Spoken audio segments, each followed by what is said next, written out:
नमस्कार, आईच्या किचन मध्ये तुमचं स्वागत आहे. मी शेंगदाणे चटणी करणार आहे. तर त्यासाठी साहित्य: शेंगदाणे भाजून घेतलेत, हिरवी मिरची आहे, लसूण आहे, कोथिंबीर आहे आणि मीठ आहे. हिची लसूण, कोथिंबीर, मीठ आणि शेंगदाणे हे वाटून घेतले आहे शेंगदाण्याची चटणी बनवण्यासाठी.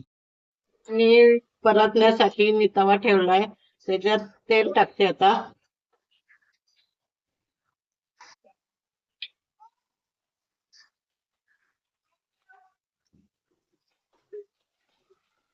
तेल चांगलं गरम झालंय,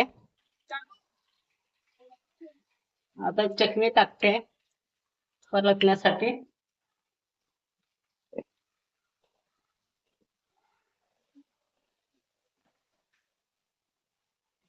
तिला खरपूस चांगली भाजून घ्यायची चटणीला.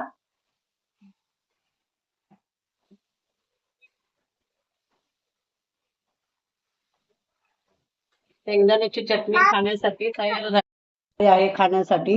तर ती तुम्ही चपाती संग किंवा भाकरी संग सुद्धा खाऊ शकता. तुम्हाला जर चटणी आवडली असल्यास माझ्या चॅनलला लाईक करा, सबस्क्राईब करा, कमेंट करा आणि फॉलो करा.